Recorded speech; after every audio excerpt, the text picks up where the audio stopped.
Have your seats, we'll get this meeting started. Sam. Thank you. You're good with that.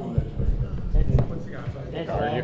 And the legislation, how quickly do we need to do that?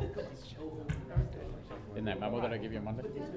I would assume fairly quickly, but I'm waiting to get a response. Apparently Stephanie's going through it all. It was from various departments. Okay, I'd like to call this meeting to order. I see the first thing on our agenda is the Commissioner deeds. I didn't look through the packet. Is there any more Commissioner deeds? No, that's the only one. That's the only one? Thank you. Yeah, I don't know. We have a Commissioner deeds for Jeffrey Daniels, 1212 Garden Road, Utica, New York, 13501. Any discussion? If not, discussion closed. We'll go on to proclamation recognizing Mellow Testa Jr. Make that, all the council. Can we make that? I mean, if you guys don't want to sponsor it, full council, I already put your names on it when I gave them the proclamation yesterday, so. I'll have to issue them a new one if nobody wants to full sponsor it, but. I don't see a problem with full council.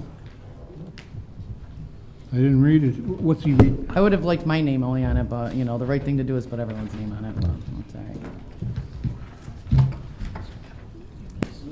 Is this for marrying you or is career? You got it? Any questions? Should we give him a medal for staying with her all these years? I would sponsor that. I think he'd need more than a medal. We've seen out already. It's hard of how he does today. Any other questions? That's all we need to know.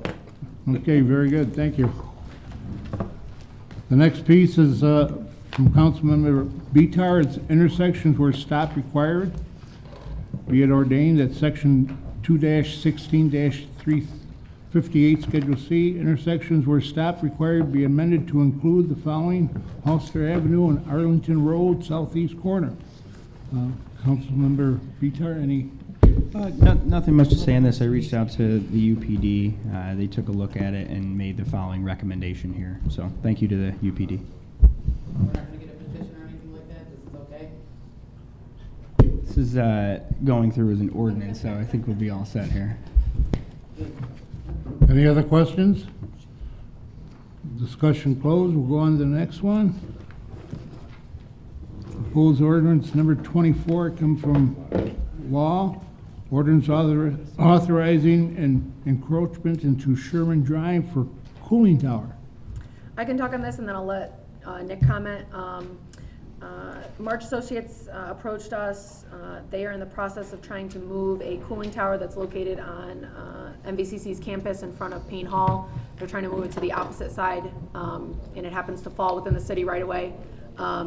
It's where a dumpster currently sits. It wouldn't affect pedestrians, traffic, utility, nothing, but it is in our city right away, so they can get permission to be able to move that if they wanted to do so. No, it's on their side. It's on, yeah, it's on their property, it just happens to fall within the city The city's right away. right away. The property line is, so a little odd, set back close to the building. But it's on their side. No, it's on No, their and side. like I Right said, now, there's a dumpster there. there's a dumpster there is where they're Frank, planning to move it. just for clarification purposes, because just give us a little drawing. I have- Before you have something? Just so that we can see, because I'm kind of not understanding where this is going either. You know where So the- it you know where currently the is bus in stop is? In Yes. front of the, it's So- like right next to that. So what does the actual cooling thing So- look like? Because, I mean, you gotta understand the neighbors probably don't want something that's, It's gonna look, I think it's gonna fit within that dumpster area. Yeah, It's it'll look- currently in front of, A bunch of tubes. right now, in front of Payne Hall near the parking lot. It's gonna be moved to the other side near the bus area.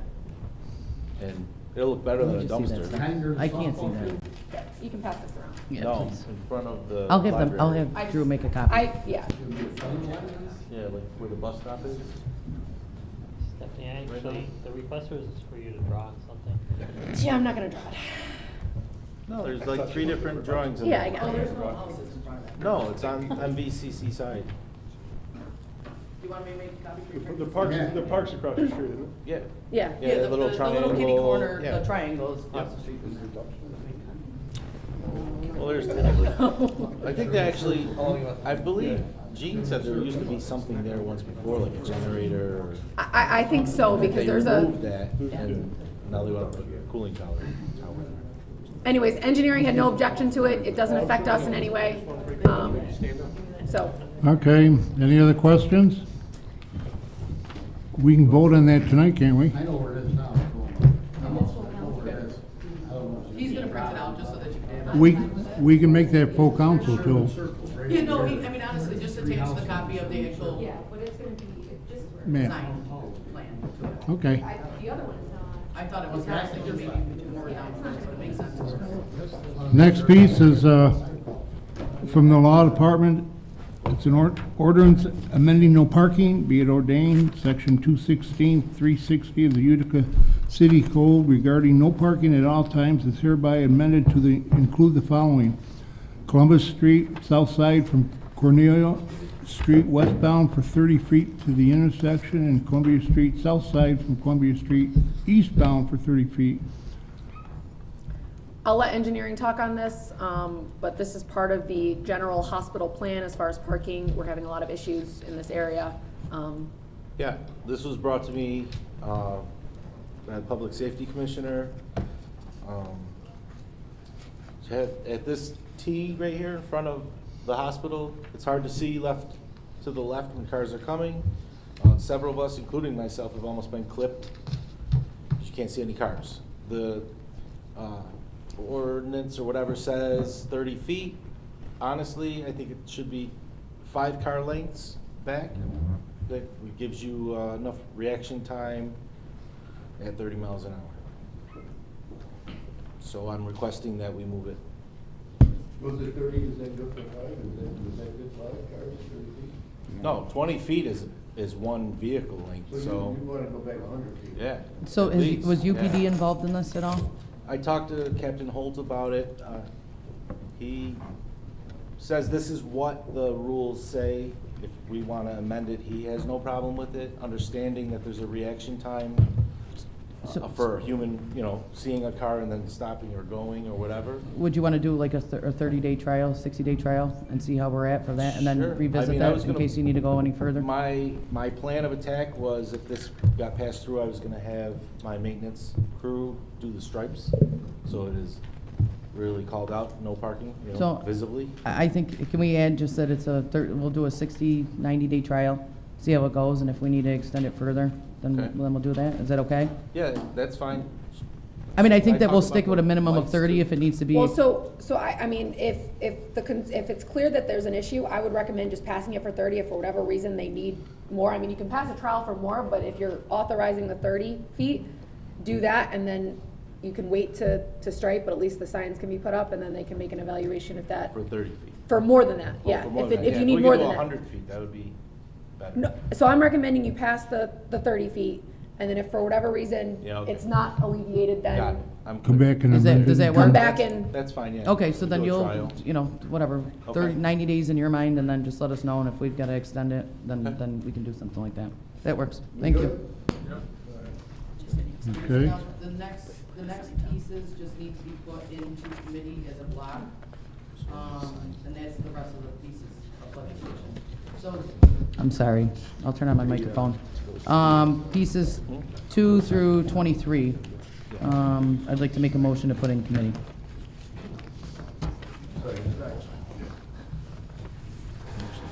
And that's it? And if anybody has any further explanations on a rationale, just reach out to me and we'll go from there. Councilwoman Testa, I think we just have to make that same motion at our regular 7 o'clock meeting to place these in committee. Yeah, obviously, that's when you introduce wanna it to make sure I committee, heard but I the just motion. wanted to make sure that everybody knew that they're going into committee, we're not voting on them. Thank you. Any other questions? If not, I'd like to adjourn. The only thing that I want to talk about is we actually, is this Sharps ordinance, proposed ordinance number 19. A couple of videos that surfaced on Facebook, it was kind of upsetting to me to see that amount of needles in a small place. Seko, what was the that spot that we cleared up where the garbage can was, and then we found that sharps needle Front of next to what? it, or the container next to it. Down here on the corner here by, the bakery. What's the How many, bakery? how many needles did you find there? There was at least 60. 60. So guys, if there's something that we can do, I think that this ordinance needs to be entertained, and at least try on our part to maybe pass something and see if that could be regulated.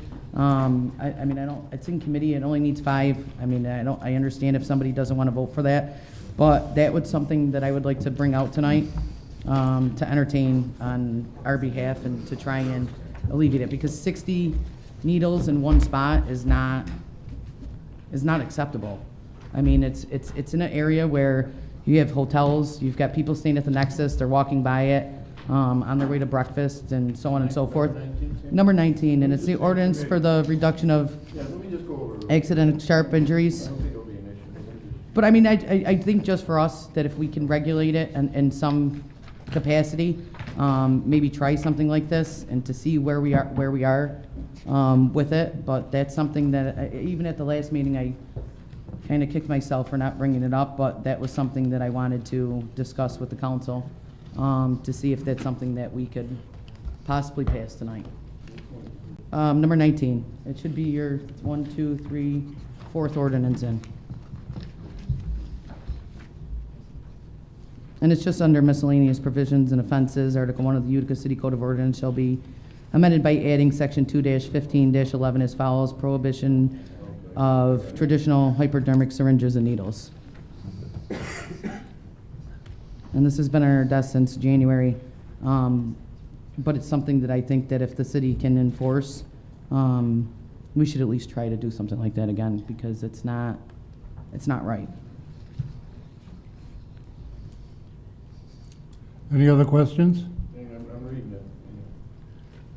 I got a question. I see on the bottom it says further ordained, let it take effect July 1st. Should we go immediately or should we wait until July 1st? So the reason it was done, so it was not immediately, is so that entities has an opportunity to get rid of the supply that they have and not purchase non-retractable syringes. So I would leave it so that there's a Okay. little bit of a buffer. Okay. Okay, that's the only question I have. Anybody else? It's only just to preserve the safety. Again, we go Right. in dugouts and there's needles all over the place. At least that if a kid were to pick it up, it would be that retractable component as Okay. well. I'm sorry, I know I keep bringing it up, but it is true. What's this do? I'm trying to see what it does. Steph, can you explain it, please? You gotta have safety needles. I heard an interesting suggestion this morning, actually, also it'd be like a needle exchange, so you can't get a new needle unless you bring up your old needle back. I don't know if that's ever been floated. Yeah, I mean, but I don't know who they're getting them through, though. That's half the problem. I mean, that's something that we could do. I think there's just, in the meantime, until we can, in addition to that, I think that they would have to be, amended to that component, but. Well, the only, I think it's a great idea. The only issue is that what are they been given when they go to these places? Given these needles. Given them the safety, have they been given safety needles? No. That's the point. That's the point. It's us as a city protecting So ourselves. they're gonna have to change the way that they give out Yes. their needles? Yes. Yes, that's the reason for the delay, is to allow those entities to be able to. Then we would have to wouldn't we have to put something in here that they have 60 days to cease and assist? Well, that's what it is. They gotta do it by July 1st, 2025. And like I said, I mean, it is a serious problem. And actually, it not only protects the citizens, but it also protects the employees. They have to clean up these needles. And who's gonna be responsible for notifying these agencies that this is no longer a practice that, Law can answer that. I would say that any way that any other law that gets imposed, that's how you find out it's in existence. I mean, we're not gonna be responsible for notifying everyone, but obviously, I'm assuming, Mike, if you're in contact with people, you will, as far as, the county, I mean, letting them know, I mean, we will be spreading the word, but we're not gonna be going around and notifying them that. Well, but I think we should be obliged somewhere. Press release. Press release. Press release. Yeah, There's gotta be something. we'll communicate. Obviously, we have our standard network, and we know that there's certain players in this that are going to have the biggest kind of transition. So we'll definitely do our outreach and stuff. You could do it through codes, you could do it through police. I mean, this is a local ordinance that's enforced regularly through any other way we have a local law on the books. Are the police gonna be willing to, what do? You get a ticket if you find it? What's the actual, if you find somebody dropping one of these or having one of these? Without being familiar with the ordinance, I don't know if we issue something to the person or to the entity that's dispersing the needles, and I guess that's probably for discussion when it's brought out. Right? Yeah, I mean, I would like to be brought out, so if we can make an amendment to that to where everybody feels comfortable. Steph's gonna have to explain that. I don't know if the Mr. violations Giorgio. on the organization that's disseminating needles or the violations on the person who possesses the needle. Well, that's what I'm figuring, then can we pass it and not knowing how we're gonna enforce it? Well, so some of these are gonna be fact-specific questions, is if we know who sold it, then we're gonna be able to know. If we, there is gonna be instances where we may not know. If we find them on the ground, we're not gonna know. But if we're observing or if we are in contact with people who have, needles, or knowing that entities are doing it, we'll be able to issue tickets and fines associated with that. I think the purpose of it is to encourage people to not sell the non-retractable ones. Right. And then I would also think, Yeah, and be more of a proactive, People that are giving them out, we're gonna go after. right. yeah. Not the users, that's the Councilman Beatrice's point. It's not the user, it's So the to entity me, that sells. Yeah, from what you're I'm prohibiting- seeing out of this, is right now you have 100% of the needles are unsafe and they're out there.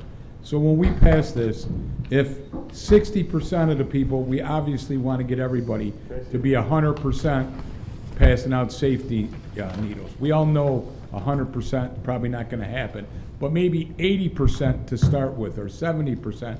So it's gonna limit the issue that we have out there now, and hopefully down the road, it'll be 100%, is So my the thinking. The violation would be on the organization that Yes. passes out the needle. Yes. And Right. what's the violation gonna be? It states it right there. They're subject to a fine not less than 250, no more than $1,000 for each violation. But I mean, so how much, what's the fine gonna be?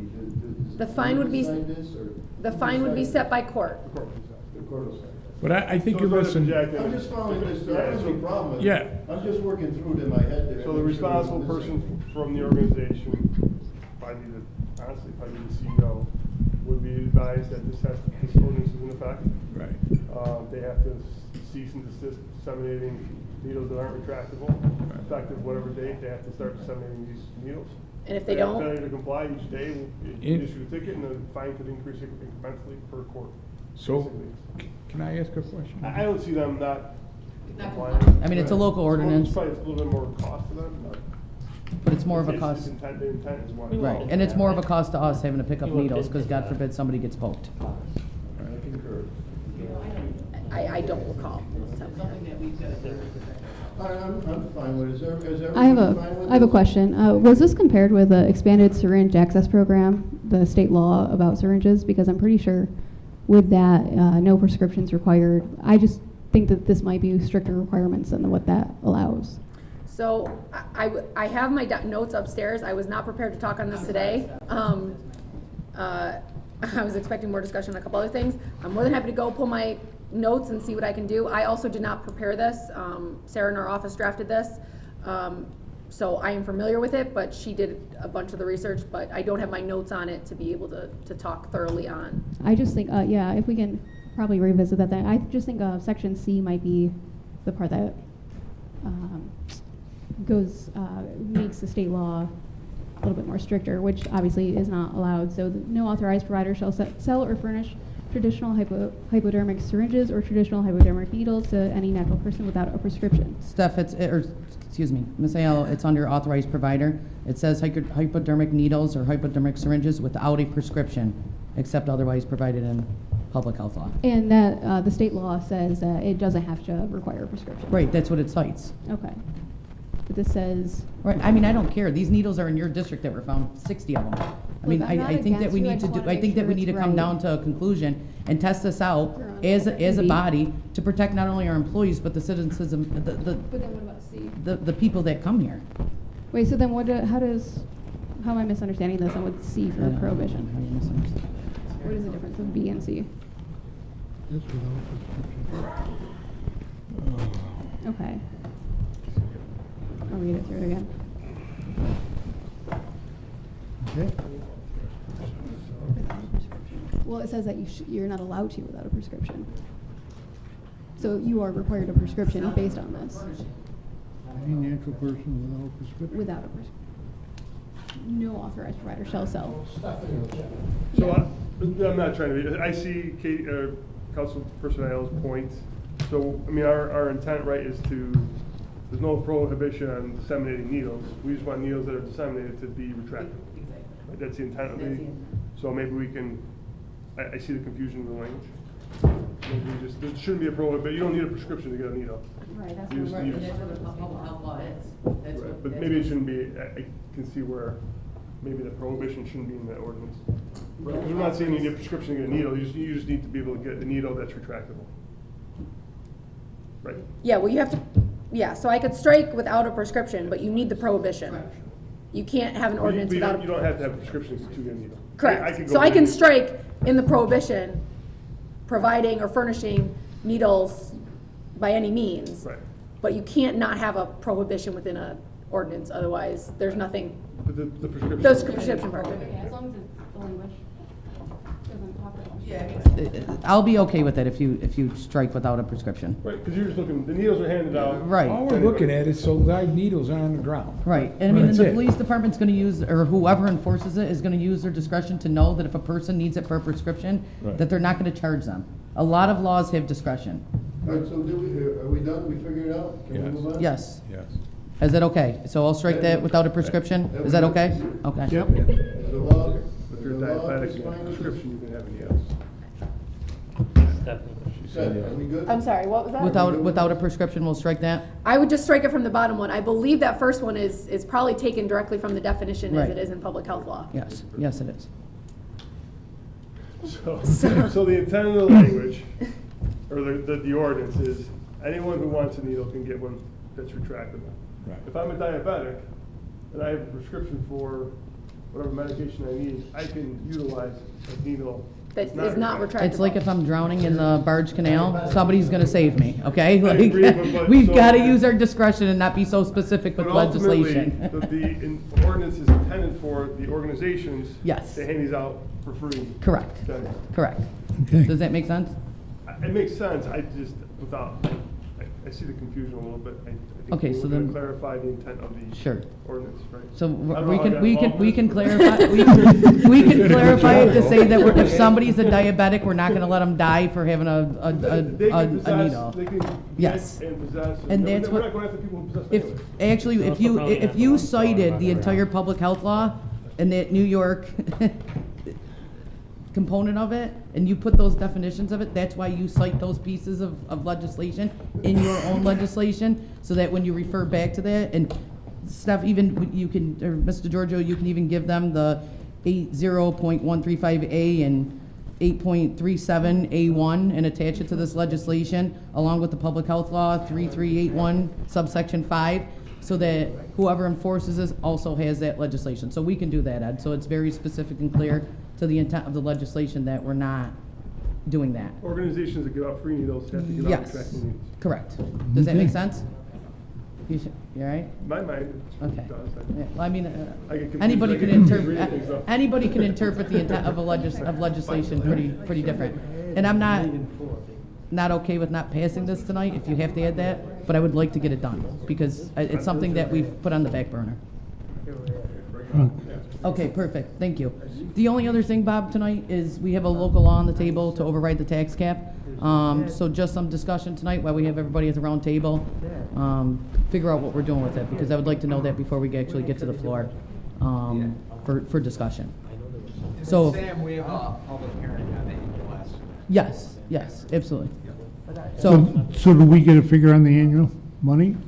what's that? We don't need a. We don't need a the figure annual yet? estimate tonight, it's just a public hearing for it. Yeah, we don't put the annual estimate until we actually pass it. Okay. It's just to let you know that that's what it's gonna be. But I'm talking about the actual tax cap.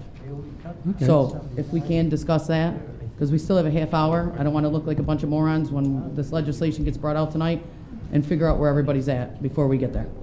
It's in committee. It's in It's committee. in committee, so you want to take it out of committee and We have to take it out of committee because it has to get voted on by the 7th. So I would just like to get She it, just wants to discuss it right now. oh, okay. just to have a discussion on it, to see where everybody's at and kind of know what Okay, the we'll- figure we'll- is. We'll start on your side, we'll start with Jack. So before we start, Elmir, through the language of the legislation, for the state, can you just explain the component of the tax cap, how it relates to what the levy is, how it relates to what the actual limit is, and what the legislative body's intent is if they don't pass it? And I could disseminate that information as well. I'll answer as much as I can without Controller Morehouse here. So there's a New York State tax form, or New York State form that the controller files every year, and it's based on this year it's based on Judge, guys, can you pull your conversation aside, please? Judge, you're talking a little louder than we can hear. this, Go ahead, I'm sorry, Elmir. the form that was filed in 2024, July of 2024, is based on 23-24 budget. That form indicates a 3.35% tax cap. I can't hear you. Sorry. You need me to speak louder? Can I get it? It's right here. You can use Mark Williamson's if you need it. Thank you. All right, let me start over. The New York State form that was filed by Controller Morehouse indicates a 3.35% tax cap. Per New York State law, you cannot exceed 2% if it goes over. So I believe the legislation has to just be passed on the 2%. So the 2% indicates would have to equal around a $2.7 million decrease in the tax levy this year. And just keep in mind too, that we are still appropriating $3.2 million worth of fund balance. So the total really is $5.9 million that should really be decreased in the budget, because appropriating this much of fund balance in the budget is not sustainable after a couple of years. I just wanted to note that. Your original calculation of 1.4% was based on a specific number. That was at $422,000. Yeah, on the form, but you have to take into account the total increase, not just the retirement exclusions. But you can't do it on the dollar amount, it has to be on the percentage change, Understood. which is 3.2. But So what is it? What is it? 2%. Oh, that's even better than I thought it was gonna be. That's it? So, I'm gonna pull it out. I'm gonna pull it I out got today. I had a question. Okay, I'm sorry, Joe. I didn't No, know. you're all right, but you want to go, I'll go after you. Yeah, all right, you can go after me, if you'd like. I'm gonna pull it out today, and I'm gonna vote no on it. And I think a 2% tax raise for this city is very fair after we just got done with a 14% tax increase. Say what you want, but I'm doing this for the citizens of the city, who 30% are below the poverty level, whereas we have a aging population, and 25% of the people that live in the city are new to this country and are also living below the poverty level. So this is where I'm standing, and I'm not changing my mind. I said this on the radio 3 weeks ago, and this is where I am, and I hope the people, my fellow council people, join me in this. If you don't, I understand it. You do what you have to do, but this is where I'm going, and I'm voting for a 2% tax increase by voting this down. Thank you. Jake, the only question Wait, hang on, I got the floor now. Councilman. So I have a couple questions before I grandstand on the floor. So, question to you. to Joe, I pass didn't this. grandstand, I just give my Okay, opinion. well, okay, but we weren't, we're just, I mean, I have questions about how it works. So, you need, number one, to decline the cap, to decline the 2%, this tax cap, you need 6 votes, correct? Yes. Yep. Okay, and, so tell me, if you don't get 6 votes, Right. okay? You need 6 to pass it, right? You need To 6 to, override you it. need, yes, you need 6 votes. To pass it. You need 6 votes to keep it under 2%, or you need 6 votes to go over 2%. If we vote no, if we give you 5 no votes, it's dead. It doesn't go No. anywhere. No, it's So- not It true. does. So without, We need 6 votes to override the 2%. yes, you can. You have to can raise affirmatively tax- override Voted it. down, You- we only need If 5. you don't hit 6, it doesn't go anywhere. You can raise, Only 5. Wait, you hang can- on, let him talk, this is what let me hear. you can raise taxes by 2%. That is what is allowed. If you wish to go over the 2%, you have to pass the tax cap waiver. That is what is, the 6% is needed. If you don't do that, then it's the 2% tax increase if that's what's done. Or if the council goes over that, so if they don't pass the tax cap levy, the waiver, and they go over that number, the taxes will still be increased, but you can't use those funds Until next year. until next year, and they will be sequestered. And you still have to, And you cut that amount of money out of your. That's in the event that we pass the budget. If we don't pass the budget, it The stays at tax cap. last year's. No, Rate. if the council does not, That's why I want you to talk, because I don't think people understand. So come on. if the council, there's a couple things. So they vote 5-4 tonight, or 5-3 tonight, to keep it under 2%. What happens? Stays under? Then if for whatever reason, the budget passes and it's over 2%, however it gets passes, if the council passes a budget that's 2.5 or 3%, whatever the amount of that's over the 2% cannot be utilized for this year. For the budget for this year, whatever the number is. So whatever figure gets passed for the budget, 10% increase, 9%, 5%, 3.5, anything above 2%, if the tax cap waiver is not passed, will not be able to be utilized. So taxes will still be increased, no matter, depending on what is passed, potentially, and you cannot use those funds. And I believe you still have to pass the amendments to get it down to that 2%. Correct. And those amendments can be vetoed, correct? I believe so. Okay, so in essence, aren't we playing with fire by not putting the tax cap above? I'm just asking your opinion, because everybody's got this opinion right now that because of what happened last year, you're gonna get burned here and get burned there. I think you're playing with fire against the citizens. Joe, So hang on. So you can keep it under the 2%. You have to bring all these amendments down to get it to 2%, which I haven't seen any of yours. I know we got it down pretty good, okay? Maybe a little bit over the 2%. You're not doing justice to the people out there either. So you don't know, because you might have amendments and think you have it at 2%, they may get vetoed. And then what do?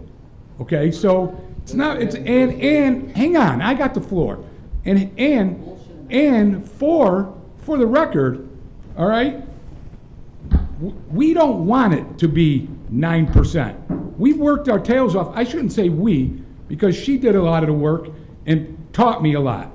She's done a lot of work, and I'm sure you guys have, but you guys aren't showing any amendments, so we don't really know. But at the end of the day, okay, our amendments that we have present to you are concrete amendments. They're not saying the health insurance is 300,000 too high, or this is too high, this or that, okay? So at the end of the day, we do not want this to be over 3.5% tops. So we're gonna play with fire over a percentage?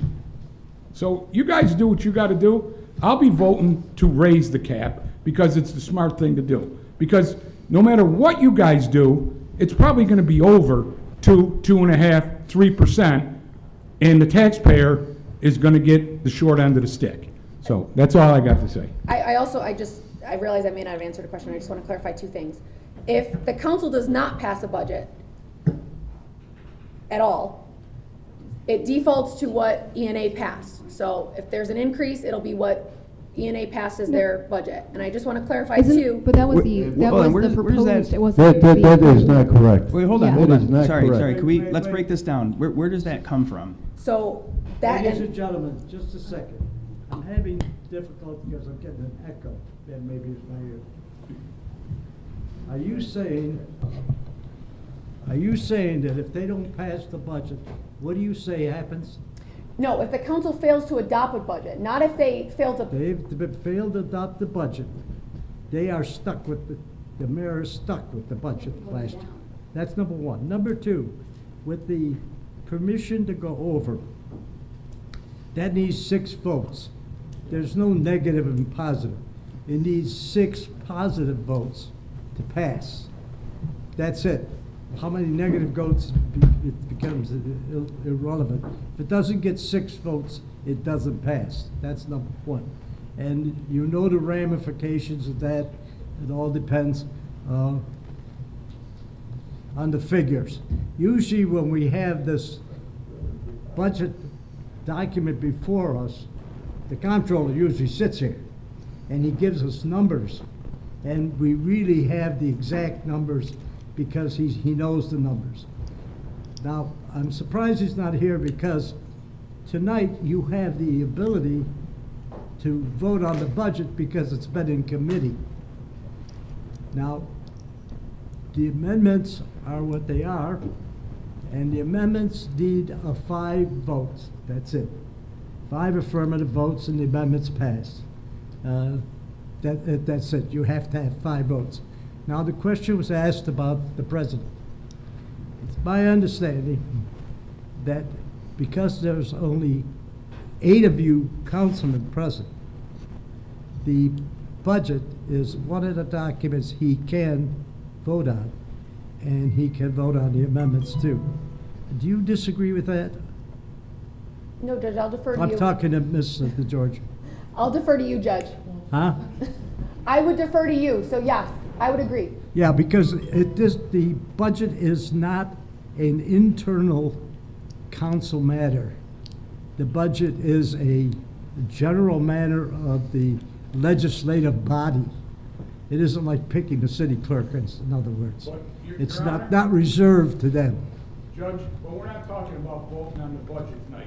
Can he vote on the tax cap legislation? Pardon me? Can he vote on the tax? You're talking about if there's 8 of us to vote on the I think he budget. can vote on the local law too. He can vote on the local law I too? think so. Okay, so we have not, Now, wait a minute. I'm going to say that with a reservation because I don't remember a council where there was a missing councilman and the president was voting. I believe, I'm correct, that the president gets to vote when there are an uneven number. okay, because you're talking about, However, there are some things the president cannot vote on. The budget, however, I think is not an internal council matter where you have the sole judgment and it can't be vetoed by the mayor. but Judge, With, we're- with, no, Judge, we're time not. out. With all due respect to everybody in Let this me room, finish my it needs a sentence, Joe. Then supermajority ask in me a order to question. override. Rocco would never be in that deciding factor for the local law for the tax cap because it wouldn't be a 4-4 vote. It would have to be a supermajority, so that this discussion that we're having right now is mute. The only way that If that you would don't have work 6 is if votes, Rocco forget it. Giruzzi was able to make a vote on the budget if it was 4-4 because you don't need a supermajority for the tax cap override. This But- discussion is no longer happening. The budget's a 5-4 vote. Right, The local law is a 6-3 vote. correct, At the least, it has to be 6. correct. So, and the president can vote on each one of those. I'm saying with some reservation, because we've never done it before, but I You need a just don't see supermajority. any impediment to that. And I don't think Mr. Giorgio, I'm gonna need the floor. at this point, disagrees with We me. don't have no numbers. Do you? You don't disagree with me? No. Okay. I also- So I think on the legal part, what you do on the actual part is your business. We just take care of the legal part. So when you get the local law, you need 6 votes to pass it, and you know what happens if you don't pass it, and you know what happens if you do pass it. Judge, Then I think. you come to the budget. The budget needs 5 affirmative votes, not 6. It needs 5 affirmative votes. The amendments need 5 affirmative votes, and because most of those, if not all the amendments, are proposed by the Republican minority, if one Democrat votes with them, or in reality, they have a 5-4 vote, we can assume that they have worked that out with the mayor, and there will be no vetoes. Am I correct, Mr. Testa? Yeah, I have no idea what they're doing. I mean, has he seen, is he? I'm happy to take the floor Has he and seen what, talk. has he seen what you're doing? No, wait. No, he's not happy Wait a with minute. what we're doing. Wait a Judge, minute. that's I'm not true saying at to all. you, I was asked a question. Judge, with all due if- respect, you want me to vote on a tax I'm cap to not- believe that you can get it under 2% without any budget amendments in front of me to know where they're getting it at. Can I I presented chime in? my budget amendments. Judge. It's just rude and So ignorant. to answer your I have question, not finished my Anybody? question. okay, but she didn't answer. If the members of the Common Council who are of the Republican Party and propose these amendments, and A or Democrat joins them, and they have 5 votes, that's still subject to a veto. So Correct. they have to have 6. But you made a statement, Hold on. Wow. Everything is subject. wait a second. You made a statement, Judge, But he's talking about budget amendments. Wait, we don't have any other budget No, amendments, so there's nothing, yeah, even but- if we were to pass You tonight, have we a would know question? that they would be I got the vetoed. floor here. Can I Councilman, just say when one they're done, thing? may I- Nobody's making sense right now. I wish somebody at this point Right. in time would I'm- make sense. Judge. No, right. Judge. Did you have a question? Did you have a question? Joe, do you still have the floor? Councilman Beecher still has the floor. I don't know why everybody's talking at once. Well, because everybody's interrupting. You made a I am just- point. Hang on, Judge. All right, Mr. Beach. One thing. What is your question? It's not. It's to rebut what you said. You made a point because we Republicans put amendments in that the mayor is okay with that. The mayor's not okay with our amendments. Well, Not at all. I think So that he's I think not. Okay. That has a lot to do with. Okay, well, That has a lot to why do I'm with trying the- to say what I'm saying. He is not okay with our amendments. Well- We did it on our own, and Joe, with all due respect too, I submitted it to everybody, so everybody had the right to add their names on those amendments. So it's Well- not just Republican. Before I even submitted them to anybody, everybody in this room had the opportunity to add their name on it. It just so happens that the Democrats are really putting the foot down. Can I have the floor? Katie? Again, I ask you, if the amendments all pass, what is the tax rate then? Judge, I have no idea, because I have no Judge- idea what amendments they're putting in. I have Judge- no idea what amendments they're putting in. Judge, we're not at that part of the No, conversation no, I yet. mean, the amendments that are in tonight, if they all pass. During tonight, it's probably Did you do about, the- Did you do the it's, math? yeah, it's probably at about a four. What is the tax increase? Probably about between a 3.9 and a 4.1, depending on if Okay, everything passes. That's all I want to know. Yep. Thank you. All right, but if May they're I? subject to a veto if there's only 5 votes. All right, Yeah, all right. just Okay. for the conversation of the tax cap. Now, the main issue I have with this budget, when we talk about the 9.77%, isn't necessarily what's to come in the next year, what's being proposed. It's where we're at currently. I don't feel comfortable raising taxes above 2% without knowing where we're coming in at this year's numbers. This 14% could easily have put us at a surplus. There's a lot of numbers that we did look at last year that are coming in true this year that were vetoed. There's just a lot about this budget, and I have thoughts on, I was looking at the amendments, a lot of them that you guys proposed were some that I was looking at too. I will be putting more together. I wanted them ready for tonight. I have 2 very sick kids at home, so that did not happen tonight. But with everything, I believe we can get this down to 2%. I was looking at 0%, but it's, point of order. This is the problem. You guys want to pretend like you actually care and you want to listen to our amendments, and then you pull stuff like this. What amendments? What amendments? Okay. There is no amendments. Every time. Voted on by tonight. Yeah, that's fine. I think, and that's why I'm comfortable voting no on the cap. But, You're saying you got no amendments. We gotta make this decision tonight. no, okay, I still have the floor. Point of order. Just let me Katie's finish got one the thing. floor. Point of Last order. year, I brought 60 amendments. I had 150. I only brought 60. In the end, I can't even remember how many got vetoed, and we still had a 14% tax increase. This year, I'm not doing enough, apparently. So, we talk about what are we doing to the taxpayers. If these get vetoed, and then it's over the 2% and that money gets held, well, that's also on the mayor to do the right thing and not do that to the people, and to work with Democrats. And it's not just him running the city. We all have ideas here, and I think that they are reasonable. We're not trying to stick it to anybody, but I'm just not ready yet to go beyond the 2% without knowing for sure where we're at now, and judging by the amendments of what you guys proposed, and I will try to get mine together as soon as possible for you guys. Thank you. But this is without making cuts as well. Councilman. Yeah, just want to break a little bit of this down so I can understand some things a little bit better. First, that statement from Corporation Council regarding if the council fails to adopt a budget, it reverts to E&A. As far as I can tell, the city charter is silent on what happens if the council fails to adopt a budget. I've looked at other municipalities like Saratoga Springs, Rome, Plattsburgh. It says specifically, if the council fails to adopt a budget, here's what happens. Utica doesn't say that. So where do we get that from? So where I it just want to reverts back? clarify, and Yeah. I'm just pulling from Charlie's memo that he sent down with the tax cap waiver. If the council fails to adopt a budget by March 20th, the annual estimate adopted by the Board of E&A becomes the budget. Is anything cited there? Because I've been There's nothing scouring. I cited. can't find know- anything. I know it's happened in the past, But and the that's. E&A doesn't adopt, it just The last proposes. legislative body that adopted a budget was the Board of E&A. It passed the mayor, it went to them. No. It says the E&A adopted budget.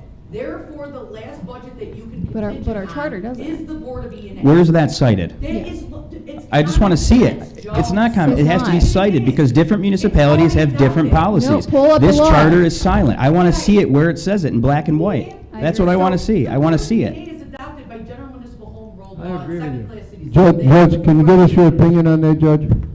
Yes, I don't agree with it. This has happened 5 or 6 times in the last 26 years. And it always went back to the original budget that was adopted by the Common Council and the mayor, which was to be a budget before. This isn't the first time that the council's turned down a budget if they did it. And I don't agree with Mr. Pitar if he says other pieces that have different types of legislation. The E&A budget that the budget the E&A gives you is not a budget because it's a proposal. It's a proposal by the executive that can be changed by the Common Council. And the only one who can adopt in a budget is the mayor and the Common Council. So when the mayor, if you get the budget and you pass it, the mayor, it goes to him and he has to adopt it. Or he vetoes what he wants and it comes back to you. But the process is exactly the same. E&A's budget is nothing more than a proposal. And the fact that you can change the E&A budget all you want. I mean, like he wants to give the Corporation Council $300,000, the E&A approves it. Common Council can put it down $2,000, $200,000. So the E&A budget is not a budget. It's a proposal to the Common Council of what the mayor is proposing will be the budget, what every department will pay, and what the tax rate will be. The second move is your move. You determine whether you're going to adopt that. Nobody can force you to vote either way. You vote what you vote, and you get the result, you get the result. That's all. This is not a new field. I don't know that, I think the oldest council person here is not in age, is Ms. Testa. Were you ever here when the budget was, Ms. Testa, were you here when the budget wasn't adopted? Here's the problem. I know, is that I've we've been nev- here, I've seen it 4 or 5 times. The problem And is that Charlie and I talked about this 2 weeks ago. the council has an obligation, Huh? the council has an obligation to work on the budget. That is their responsibility. You're right. Okay? That was mandated, it was passed by referendum. For anybody to sit here and say we're voting no to the tax cap and voting no to the budget is derelict in their duties as a council person. Therefore, this council has responsibility. By way of charter, by way of local law, you have a responsibility for the budget. If you want to be ignorant and vote no on all that, that's on you. That's all I gotta say. And the last thing that I'm gonna tell you, Jack, is that I've been sitting side by side with you on this council. I guess I'm ignorant on this. You have never. Because it's telling me that You part have- of my job is also to vote on legislation. You- And that's exactly what I'm doing. You have So never if I voted don't no wanna to not vote- override the tax cap in any time that I've sat next to you. Look, Okay? Now all of a sudden, you guys are taking this personal because you don't like Mayor Galini. I was on the radio It 2 is- weeks ago. It is and I personal. stated I was And gonna instead vote of you no guys on worrying this. about the So taxpayer now you're and making up working down this stories. budget, So you guys I'm are just making as it happy personal. to sit Okay, here You and have wait never not for overrode my the tax turn to cap come around in 10 Sam, years. and vote point of on order. this. Grow up. Steph? So I just, like I said, the information is provided in Charlie's memo, that's where I'm taking it. I did just text him and ask him where he got that. It is case law, there is case law to support what I'm Does he have saying. the case law? What? Can you have him send the case law? He's not in the office, Well, but if you're I, texting him, I just want to know it for sure. okay, I don't You're know so that good he- at looking up laws. Why don't you look it up yourself? I'm about to. There you go. You can't look Okay. up something that doesn't exist. Steph still got the floor. Okay, so Joe, you're in line.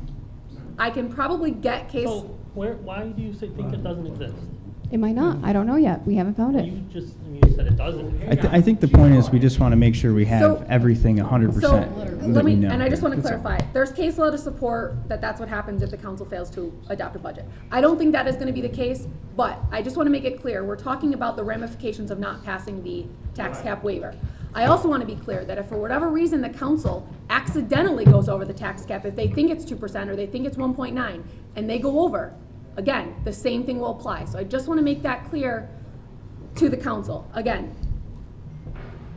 we're talking about the ramifications of what happens if it doesn't get passed. I don't see the council not putting in amendments and trying to, bring things down, but we're talking about what if, and if there's an opportunity to avoid a problem, that's what we're recommending. Thank you, Steph. So the last thing I want to say, getting back to it. So we put our amendments there.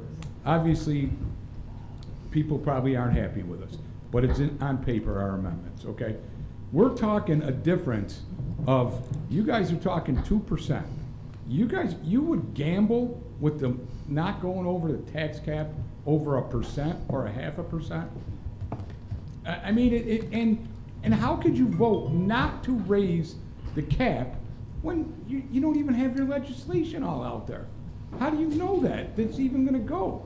It doesn't make any sense. That's my only thing I'm saying. I don't wanna keep beating the dead horse, and you guys do what you gotta do, because I know what I'm doing, Yeah. but it doesn't make any sense. Agreed, and I'm glad.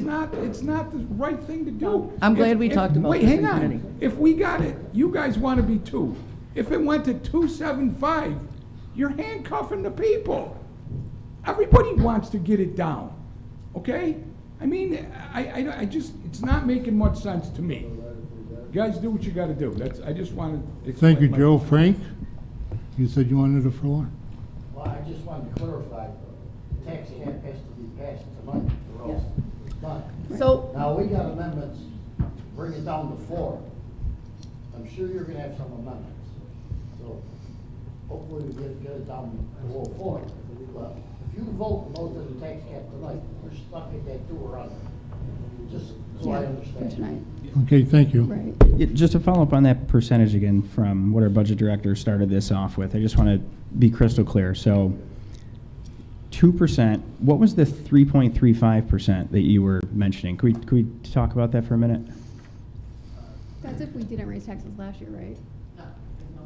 Are we talking, because in the statute, I don't have the statute in front of me, but it says, you don't quote me on this, like the inflation, CPI, whichever is lower. Is that what we're talking about? One of them's 2%, one of them's 3.35%, but the 2% is lower, so that's what we're going by? How do we arrive here? I just want to understand that. New York's Comptroller Morehouse has to file a tax cap form every year. And based on the New York State calculations, the tax cap is based on that, which this year is 3.35, but the limit is 2%.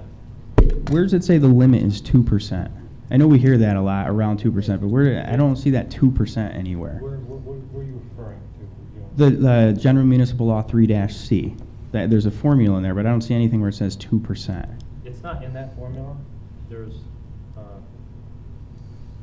a summary on the New York State website of that legislation that specifies that 2% cap. So that's a hard 2%. It's not like a round 2%, because I know we hear the 2%, but my understanding is it's a round number. I don't know if Corporation Counsel, the administration has any input on that. That's a misunderstanding.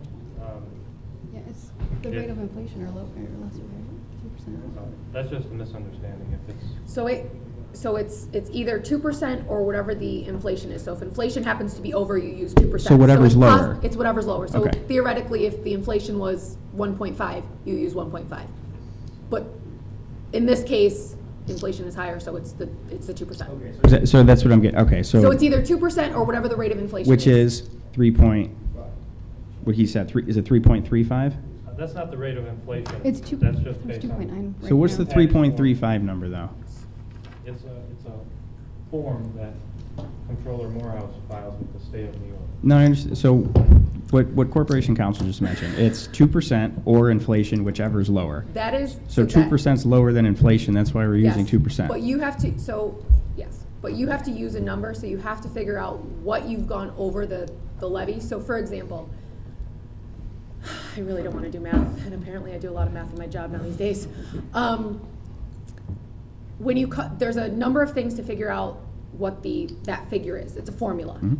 You take a bunch of things out. So even though we're increasing taxes by, I'm going to call it 10%, get pulled out of that. So this is the number that we are over the 2%. And you can carry, if you don't tax the year before, you can carry over up to 1.5% in the next year. But because we did do taxes last year, that 1.5% actually doesn't apply to us, So is we how it don't was have a explained to us carryover. previously. There's no carryover. Because last this year, we 'cause did have last year- 3.5% was what we were Okay. voting on, the override, not a 2% at the time. I see, I remember. That's what they said That's last true. year. Okay.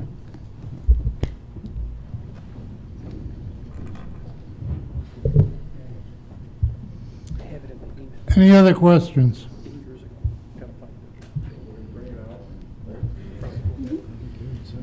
And I guess I just. Guys, we're gonna start our meeting right at 10 after, so We'll let's start. wrap this The up. last get thing a I'll little say bit is of a I have- break. Yeah. We already went around the room, but I have people telling me that they want to see everything cut. They don't care what it takes to get this to 0%. Thankfully, looking at this budget, I don't think it requires that. I think there's still ways that we have the money. We just have to use it wisely. And that's where I'm voting for 2%, but also in light of my constituents' request as well. Thank you. Okay, I'd like to call the meeting. Any motions? A motion. Second? Thank you. We got until 10 after, right?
We'll come to order. The city clerk will call the roll.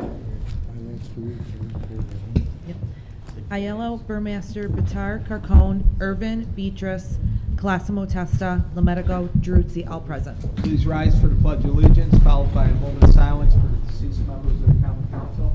I pledge allegiance to the flag of the United States of America and to the republic for which it stands, one nation, under God, indivisible, with liberty and justice for all.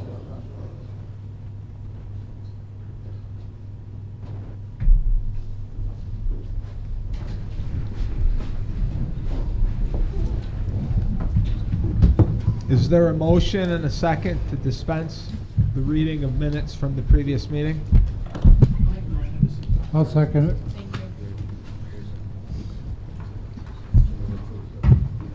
We have a public hearing tonight. We have one person signed up, Carolyn McAleese, in reference to the annual estimate for the city of Utica for the 2025-2026 fiscal budget.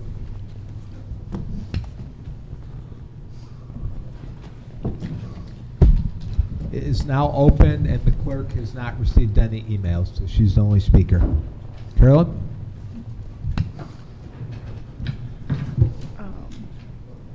My name is Carolyn McAleese. I live in the 4th Ward in Roberta Lane, taxpayer for a very long time.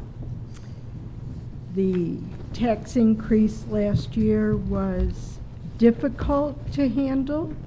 I would ask that you not increase the taxes at all this year and adopt a zero increase budget. Absent that, please do not exceed the 2% tax cap, keeping in mind that all of you are running for re-election this year, except the mayor. Thank you.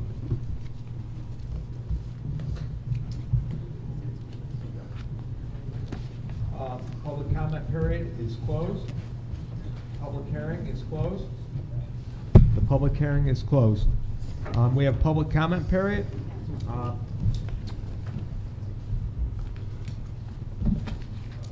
sure, Benson, or I don't know. Is there anybody by the name of? What's the name? Is that Francis? Yeah. What was that? Do you want to add your name? You could come up and say.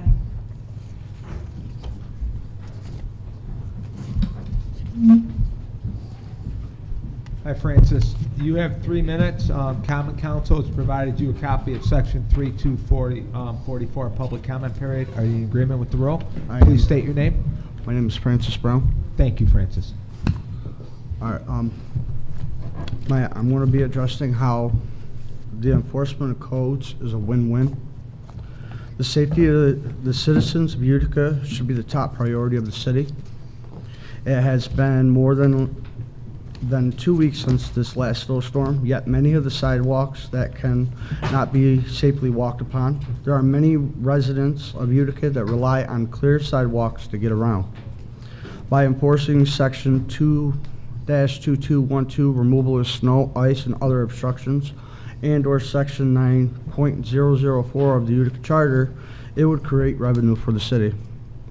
By enforcing codes, it would create jobs and move the local economy. Example, a building needs repairs. The owner needs workers. Them workers need to eat, hopefully locally. Owners also need materials, most likely bought locally. Owners have to pay sales tax, in which you could get some of that sales tax back. Also, local supplies is local workers to stock, do sales, etc. with the supplies.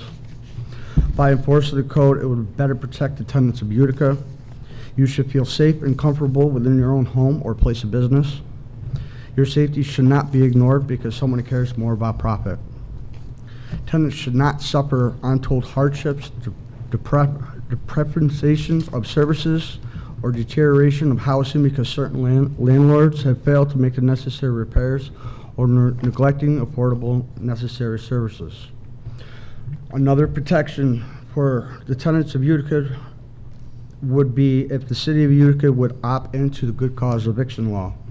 This law went into effect on April 20th, 2024. Utica needs to opt into the good eviction law because Utica has many bad or irresponsible landlords. Some try to evict their tenants because they want repairs or make complaints of activity they don't like seeing as their right. Good cause eviction will help prevent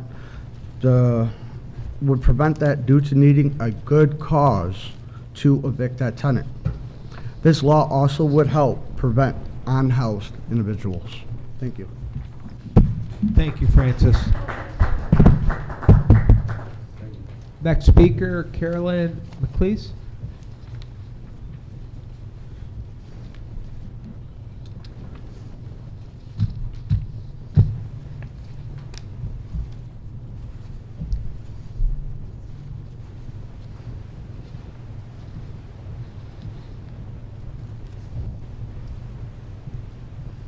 Carolyn, Common Council has provided you a copy of Section 3244 Public Comment Period. Are you in agreement? Yes. Please state your name. My name is Carolyn McAleese. Thank you, I Carolyn. am the current Vice President of the Oneida County Democrat Women's Club and the immediate past President of the Oneida County Democratic Women's Club.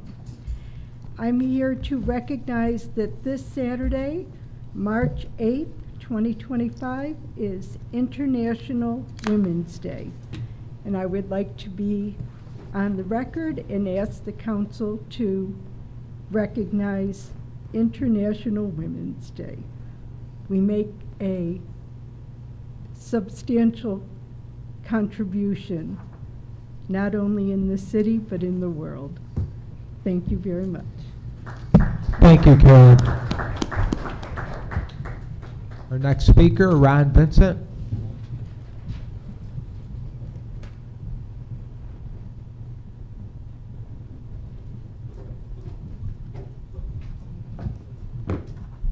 Ron, Common Council has provided you a copy of Section 3244 Public Comment Period. Are you in agreement? Yes, I am. Please state your name. My name is Ron Vincent. Thank you, Ron. I'm a resident and taxpayer in the city of Utica. Last year, we had a substantial tax increase, something that was very much needed. A lot of people claimed they couldn't afford it. I felt their pain, but I was able to get through it. This year, we're talking another tax increase, not as much. I'll get through it. Every year, my Social Security tax goes up, or payments go up a little bit, but I'm able to manage paying my taxes. The last administration, and I come to Common Council meetings, I've been coming for years. For the last administration, I ran the North Utica Community Center with the neighborhood meetings. And every year, the mayor just couldn't wait to get in there and tell everybody that there was no tax increase, year after year after year. Everything is going up, folks. When you go to the store, things go up. When you buy clothing, everything goes up. Your gas has gone up. I feel your pain. I know your pain. And it goes up. But over the years, we never had tax increases. Now all of a sudden we have to have tax increases. Think about it for just a minute. Just think about it. Everything that you do every year, you find out the price of stuff goes up. The cost of living, your insurance, your auto insurance, everything goes up. But for 12 years, 15 years, whatever the last administration was in here, our taxes went up very little. And every time I come to a Common Council meeting, everybody in this room had to vote on bond for this, borrow for that. Let's borrow for this and borrow for that. Think about how much this city is in debt. because taxes never went up. Taxes have to go up. Everybody gets raises. The union people all get raises. We have to pay for them. Somehow they got to be paid for. The last year, I've come to Common Council meetings, I didn't hear any bonding and borrowing and stuff like that. Of course, I've missed a couple of Common Council meetings. Maybe there was some. But a lot of you people have children. You have grandchildren. In a way, I'm lucky. I have no children. But someday, these kids, your next generation, the kids that you created, the grandchildren that they're creating, are going to have to pay for what this city's in debt. Look at your country. $37 trillion. Someday, somebody's going to pay for it. It's the same thing with the city of Utica. If we don't have tax increases, and then we go back to this borrowing every common council meeting, and it's a unanimous vote, okay, we'll borrow $2 million for this, we'll borrow $1 million for that. Your family's going to end up paying for what you people out there are crying about so much. There are some ways to get it. There's people that should be paying to help get the services from this city. Nonprofit charity organizations pay nothing in taxes. Right next door, you got a big hospital. Half of the people in the city of Utica never even wanted it here. But they pay no taxes, nothing at all. Ryan, you're gonna have to finish up, but I like everything that you're saying. But yet, if you watch television, listen to the radio, and every other advertisement out there, every time you turn around, Wynn Hospital this, Wynn Hospital that, they spend tens of thousands of dollars for commercials. If you're going to go to a hospital, this is where you're going. You don't need an advertisement on television every 15 minutes telling you about the hospital. Why don't they come up with a way to come to the city and say, here's a couple $100,000. We're not going to have so many advertisements. Maybe it can help pay your payroll. Thank you, folks, but think about it. Thank you, Ron. Our next speaker, Keith. Can't really read the last name. Keith, what is the last name? Glad. Okay. Keith, Common Council has provided you a copy of Section 3244, Public Comment Period. Are you in agreement? Yeah. Just say yes. Yep. Yes, sir. State your name, This Keith. is my first Common Council meeting. Nice to meet you all.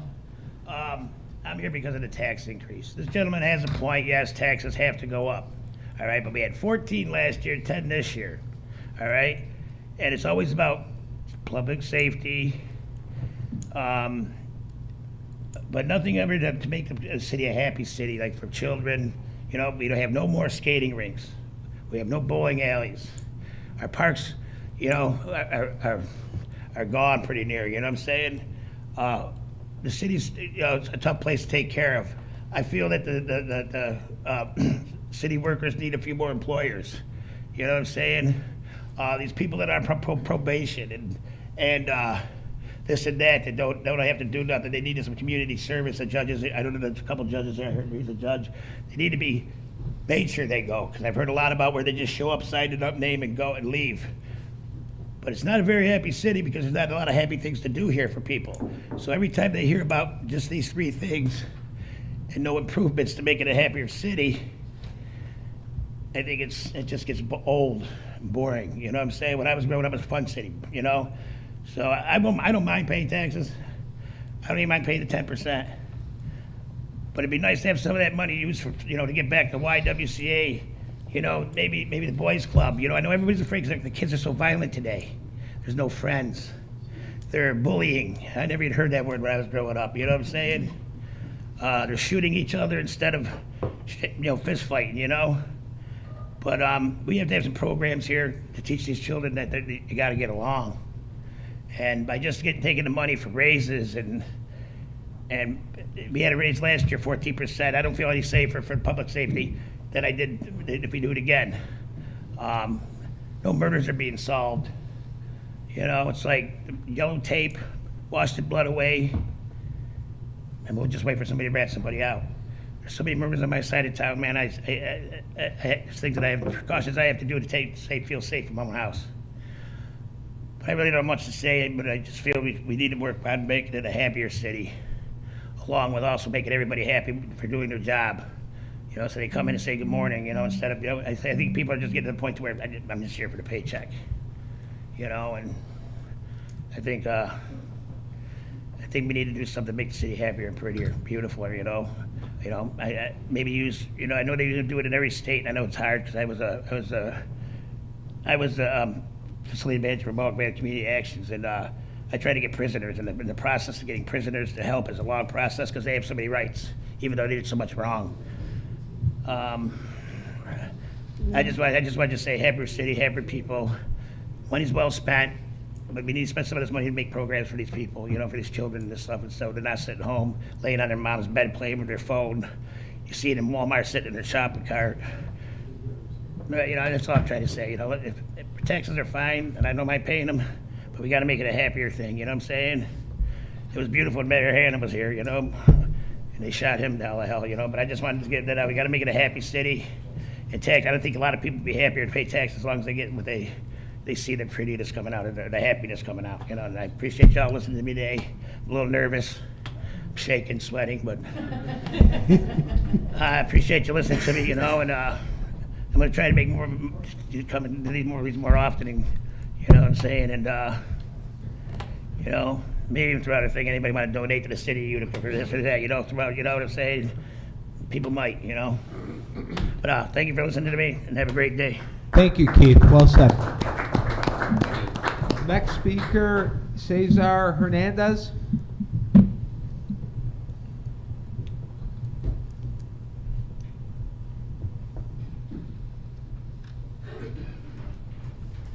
Cesar, Common Council has provided you a copy of Section 3244 Public Comment Period. Are you in agreement? Yes. Please state your name. My name is Cesar Hernandez. Thank I've you. been living in the city of Utica for the last 14 years. I went to college here in MBCC, and I went there to get to be electrical certified. I mean, on a master, and I wasn't able to do it because there's a lot of steps, there's a lot of process. They make it difficult. No, not difficult, but in order to me to be a certified license, I have to go to a bunch of stuff. Working 8,000 hours with a certified company and all of that. And all of a sudden, you have the experience, even though you're not working with someone, the license or whatever, you can come to Utica and say, I got 8,000 hours, let me get the tax or whatever. And all of a sudden, I've been seeing all these guys, when they reach to that exam, they over 50. They only sign, they only make money. Before that, they have to work with somebody else, license or not, your union or not. And when you go to the union, whatever you do there, it doesn't count. You can come to Utica and prove that you got the 18,000 hours to come to take the tax. And all of a sudden, that's the same problem with the plumbing. I want to see more opportunity, more way to you help the community that became more people with the license. Nowadays, you call a bunch of electrical, they all busy. They all charge a lot of money. The city of Utica, landlords doesn't have money to afford different prices. You call one guy, $3,000. You call another guy, $5,000 for 1 meter. 3 years ago, it used to be $1,500 for one case, one panel. Now it's $3,000, $5,000. So they not agree. So they give you different prices just so you know that they busy. You call me if you want. I got money. So, and I've been working here construction, and I've been seeing all this tax increase.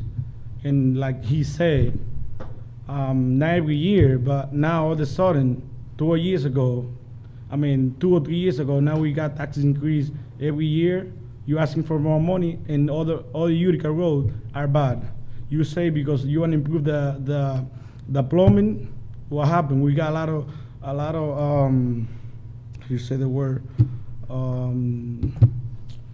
You got in the water a lot of lead, and all of a sudden we're drinking the water, and no one say nothing about it. The New York City is pushing Utica to fix the piping, and there's no money to do it. No one want to do the job. And how we come across, they want to raise the money, the tax, and what's the money going to be used for? What's the reason? You never say what you're going to do, or you're taking loan for do this, do that, and what happened with the roads. I've been living here for the last 14 years. I'm a taxpayer. I own couple property. I also want to open a club, a restaurant, and I've been seeing struggling with all my people here because somebody make a mistake or doesn't follow the law. Everyone is pay the consequence. When he was running for a mayor, he stopped by to my brother's barbershop, and I told him I want to open a club. I haven't had the chance or the money to open it yet, but I'm planning to open a restaurant. I want to own my own business. I don't want to be working all my life. I want to retire in the next 7 years, and I'm 32. How am I gonna do it? I don't know, working, making money. I've been working hard, and I only own one house. I came here 7 times to buy a house, and they give the opportunity to anyone else. 7 times. My uncle and me been here 7 times on the meeting, and they gave the house to whatever lady put more money. So they care more about the money, not the reason of why you come in here. So 10 years ago, you used to come in a meeting to buy a house, 2 or 3 people for the same house. Reasonable. They give it to whoever has more reason. Now you got 5 houses, 10 people apply for the same house, and you give it to the first lady who put more money. She don't work construction. She don't know. She just put money because she had it. Or she work in the hospital or whatever. She put 45. I put 25 because I think that's how much work. So you're gonna have to finish up, please. Thank you, and thank you for listening to me, and it was nice to meet you all guys. Thank you. Thank you. We do not have a guest speaker. Communications from the mayor. Mayor, anything? Just here today to be present at the meeting. Thank you. Okay, thank you. Report of city officers. We'll start with our budget director, Alameric Caltech. Nothing to report. Thank you. Our DPW commissioner, Mark Sokolowski. Nothing to report. City engineer, Nick Breidenbecker. Yeah. I handed out to all the council members the current paving snapshot, so everybody can see in black and white where our numbers are, where we are current to date, and how much we have to finish. That's all I have to report. Thank you. Our chief of staff, Mike Gentile. Yeah, so these meetings, there's a lot said and a lot that goes back and forth. And caring for the city is something that is kind of thrown around. And, you know, if people are here in the audience, they care about the city. And if they're sitting around this room or at the center table, they care about the city. And we can concede that. But it's also important to understand that this budget was something that was worked very hard on. And it was worked very hard on from department heads. It was worked very hard on from the mayor. And obviously it's at the point where it's being worked hard on by the common council. And I don't know of a single person that put a budget together this year without caring about the city of Utica and without caring about the taxpayer and the citizens of this community. And I think we have to remember that. So there's a budget that has a tax increase, and it's a valid one. And it's a valid one because we have services. You just heard from people that talk about services. They're not worried about the tax increase. They're worried about the services they're getting from those tax increases. And we're working very hard to make sure that those services are maintained and improved every day. We are working with our department heads to make sure that they are becoming more efficient every day, and we're doing everything we can to increase the services. And we're at a situation where we throw around numbers and tax increases and percentages, and we forget that every bit of this tax increase and every dollar affects something, right? There's a cause and effect to every single thing that we do over the next 2-3 weeks before we have to pass a budget. And there's a cause and effect on the tax cap that people are going to vote on later today. And I understand what sounds good and what seems to be the right move, but you have to understand again that every single dollar, every single thing in this budget is there because it matters to something. It matters to a department, it matters to our public safety, it matters to our services, it matters to how our departments function with the community. There are much more people out there that want to make sure that services are maintained than are concerned about,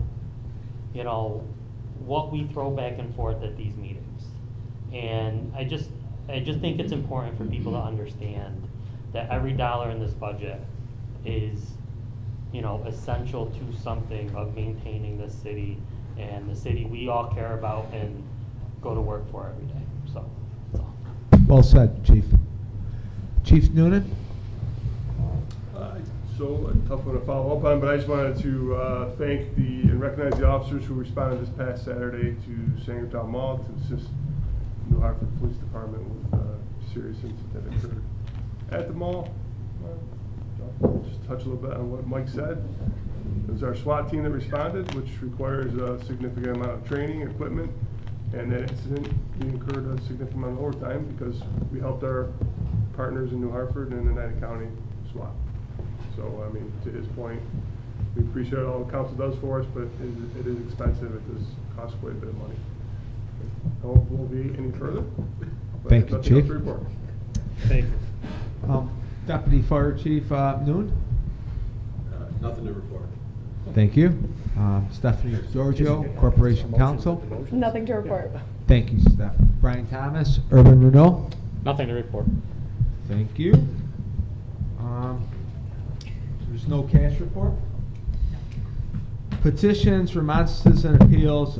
Before we start, each council member, please allow the individual that has the floor. Do not interrupt that individual. Everyone will be given their time to speak. No. And we're passionate, but try to be civil towards one another. It's all right to agree or disagree, but let that individual speak, and then you'll have your time. Thank you. Council member KDIL, First Ward. Thank you, Mr. President. I have nothing to add tonight, so sorry to miss this opportunity, but I appreciate your stance on this. Second Ward, Council member Robert Burmeister. Thank you, Mr. President. I want to thank the Majority Leader, too. I want to thank the Commissioner of DPW for taking care of a problem, the Utica Police Department for assisting them. There isn't a time that I call department head or anybody in the city that they don't respond and do what we need to be done. And I want to thank the departments for doing it. And I get tons of calls, and I talk to Mark a lot. I talk to Marcus, and we've got some great people that work for the city, and I just want to recognize, we've got some really good people. Thank you. Thank you. Third District Council Member and President Pro Tem, Joseph Bitar. Thank you, Mr. President. It's tough to follow up with that. Well said, Bob. But I have nothing tonight. I appreciate it. Thank you. Thank you. Fourth District Council Member Frank Carcone. Yeah, first of all, I'd like to thank Councilwoman Colissimo Testa for all the hard work she did trying to cut into this budget, because we all are concerned about the budget rate. But in the same meaning, the DPW, it was the worst winter ever. There's no way we could ever cut people from them. The fire department in the last 6 weeks had terrible fires. Everybody's been happy with the way they responded. The police department, it's not safe out there. Look at what happened at the mall the other day. There's no way we could cut any of these people. I mean, we don't need less people. We need departments. I think everybody is happy with our services the way they are. That's it.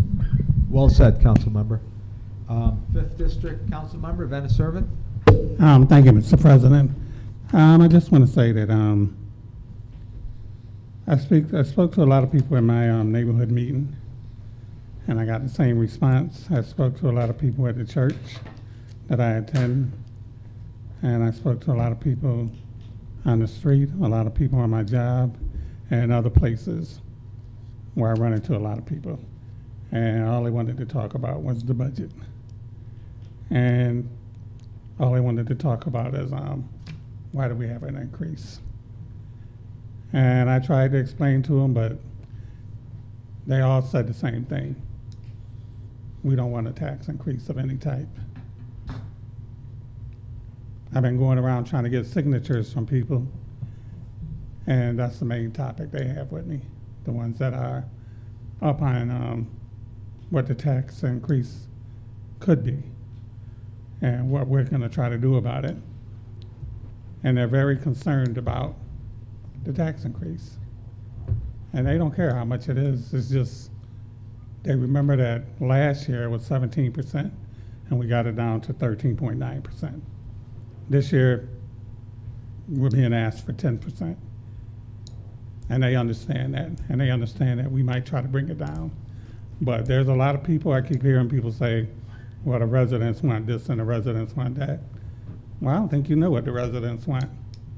Because I talk to a lot of them. I know you guys talk to a lot of them. And it's just that you don't have a concrete answer of what people want. I mean, I watch a lot of television, national conventions, a lot of stuff on the news, and they're always talking about the polls they do and all of this stuff, but I don't think people know what the people want. I think it's up to us to figure out what we're going to do. And like I tell people in my neighborhood, I'm working for you. You want me to do something? I'll think about it. I'll talk about it with my colleagues, and that's what I'm going to do. And that's what I'm going to do. I'm going to think about it. I thought about it. I'm going to make a decision tonight of how I'm going to vote, and I'm not going to worry about it. Thank you, Mr. President. Thank you. 6th District Council Member, Joe Beatrice.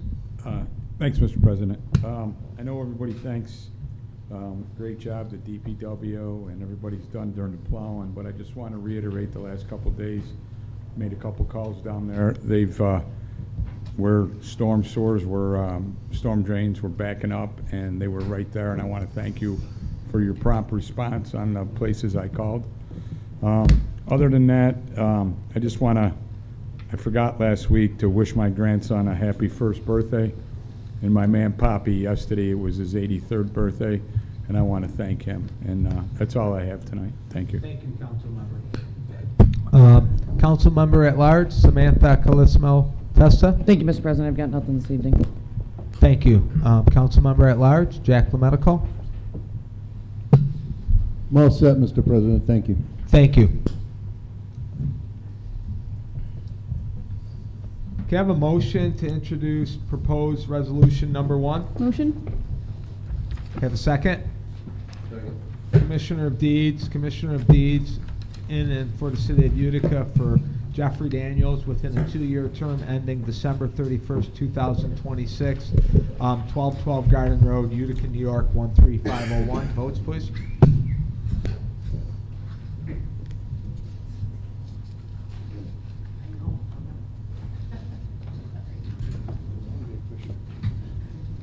Eight yeas adopted. Can I have a motion to introduce proposed resolution number 18? Motion. Second. Councilmember, do you want to read this? Okay. Before we start, I just wanted to say that over the last 20 years, my husband served in the fire department with a lot of pride and integrity. He woke up every day, got me to go to work, and I think that that's the most important part, that he loved his job. It was very sad to see him go. No, you want to go, Jason. after 20 years of your, after 20 years of your career, it's a part of your life that you have to let go, and it is sad, you know. I know that he'll continue on to a different endeavor. It is on, I don't know why. There you go. Maybe we'll hang out in retirement now. Yeah, you can hang out in retirement, but I just want to say how proud I am of him and the job that he's done over the past 20 years. And it showed yesterday at the firehouse when you had retirees, the county executive was there, the mayor showed up, former Mayor Tim Julian was there, who appointed him in his term. And it took a lot of courage for him because he was very young when he started, and he's 44, retiring, but he's got a whole life ahead of him in order to start another career, and I hope he has that same passion to continue that. So I just want to thank the city of Utica for being good to him. I want to thank the departments for always appreciating and understanding the job that they do, and it wasn't an easy 20 years for him to enjoy that job, but he did, and he did it with a smile on his face. So I'm very proud of you, Mello. Now all those that say my husband's on the fire department and I love the fire department so much, that ain't happening no more. So, talk about something else. Thank you, Mr. President. Thank you. So we'll have a proclamation recognizing Mel Testa Jr. Whereas it is the custom of the Common Council to recognize those who have served their community with distinction, especially those who do so in the role of a first responder. And whereas Mel Testa Jr. joined the Utica Fire Department on March 27, 2004, over the course of his career, he would be recognized for putting others first, even the cost of his own personal safety. On Thanksgiving morning of 2007, fire crews from around the city of Utica responded to a structured fire at 100 Rucker Street in the historical Park Apartments. Upon arrival at the Firefighter Testa initiated fire suppression efforts on the 5th floor apartment that was heavily involved in a fire, battling back smoke from the ceiling to the floor in zero visibility. After knocking down the fire enough to start a primary search of the apartment, Firefighter Testa located an unconscious male inside the apartment. He pulled the male from the apartment to a safe location below the fire and initiated advanced life support to save his life. The male suffered 2nd and 3rd degree burns to his head, torso, and airway. Without the life-saving efforts of Firefighter Testa, the fire victim undoubtedly would have perished as a result of the fire. Whereas promoted to lieutenant in July of 2015, Testa has received numerous awards throughout his career, including multiple William Aquaviva Memorial Awards, 2 American Legion firefighting recognition awards, one being their Firefighter of the Year award in 2008. Be it proclaimed that the Common Council for the City of Utica hereby recognizes the hard work and dedication shown over a decorated career of community service from Mel Testa Jr., and be it further proclaimed this proclamation will forever be inscribed into the minutes of the City of Utica Common Council meeting on this 5th day of March 2025. Votes, please.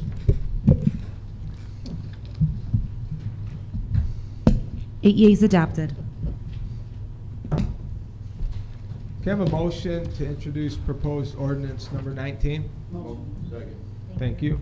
Intersection where stop required, be it ordained that section 216, 358, scheduled C intersection where stop required be amended to include the following: Hollister Avenue and Arlington Road, southeast corner, be it further ordained that the proper signage be erected. Votes, please. 8 yeas adopted. Motion to introduce proposed ordinance number 24. Motion. Second.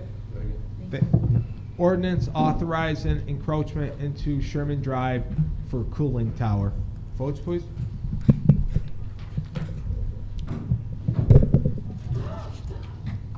Eight yeas adopted. Can we just attach the copy of the diagram? Okay, I have a motion to introduce proposed ordinance 25. Second. Yeah, ordinance amending no parking be ordained 2-16360 of the Utica City Code regarding no parking at all times is hereby amended to include the following: Section 216-360, Schedule D, no parking at all times, Columbia Street, South Side from Cornelia Street westbound for 30 feet from the intersection.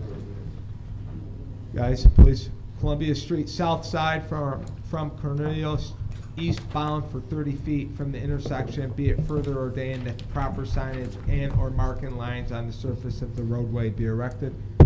Votes, please.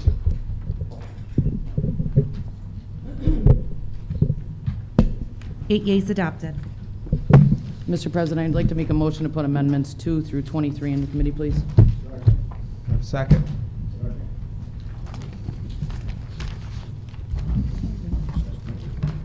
Anyone opposed?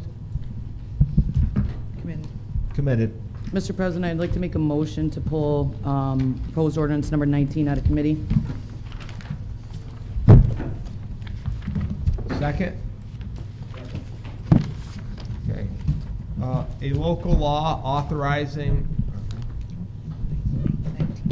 It's an ordinance for the reduction of sharps injuries Okay. to the general public.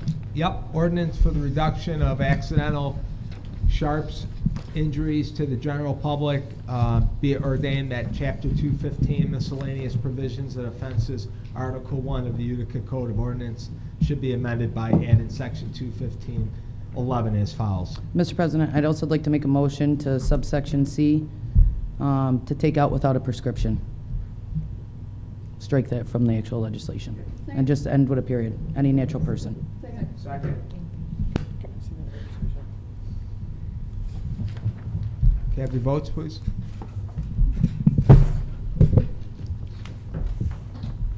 Eight yeas. Mr. President, I also like to make a motion to pull. 8 yeas adopted. Thank you. I'm sorry, Melissa. It's okay. I'm always interrupting people. I can't help it.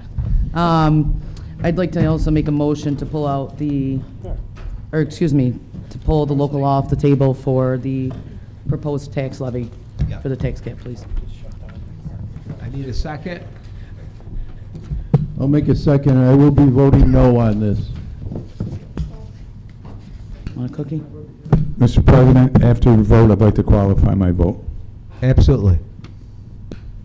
A local law authorizing a property tax levy in excess of the limit established in General Municipal Law, Section 3C.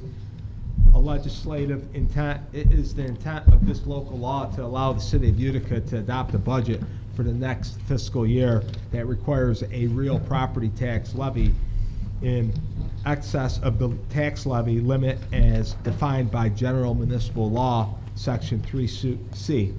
Section 2 authority, this local law is adopted pursuant to Subdivision 5 of General Municipal Law, Section 3C. Authorizes a local government governing body to override the property tax cap for the coming fiscal year by the adoption of the local law approved by the vote of 60%. Section 3 tax levy limit override. The city of Utica is hereby. Mr. President, before you finish reading that, I just want to clarify, because we still have the old copy, that we made the amendment at the last meeting for it to say April 1st, 2025, not 2028. Yep. The city of Utica is hereby authorized to adopt or implement a budget pursuant to the law for the fiscal year commencing April 1st, 2025. Thank you. That requires a real property tax levy of the amount otherwise prescribed by the General Municipal Law, Section 3C. Severability, if a court determines that any clause, sentence, paragraph, subdivision, or part of this local law or the application thereof to any person, firm, or corporation or circumstance is invalid or unconstitutional, the court's order or judgment should not affect, impair, or invalidate the remainder of this local law. Shall be confined in its operation to the clause, sentence, paragraph, subdivision, or part of this local law or the application to the person, individual, firm, or corporation or circumstance directly involved in the controversy in which such judgment or order should be rendered. Effective date, this local law should be operative for the fiscal year commencing April 1st, 2025. Votes, please.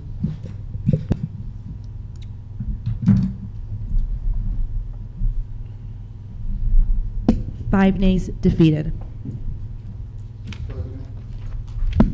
So, may I qualify my vote? Yes, absolutely. So, listening to everybody else here, I've been out getting signatures every night too, and I've actually had some bad experiences.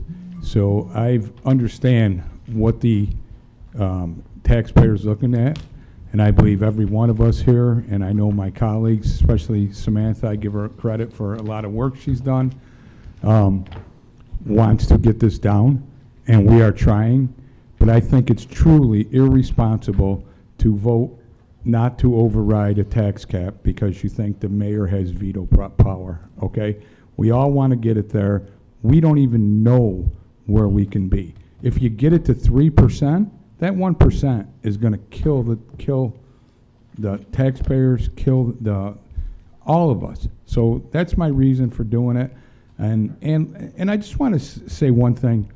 Do you think out there, anybody listening, that a mayor who came in last year wants to raise taxes 17%, and we got it down to 13%? And do you think he wants to raise taxes 10% this year?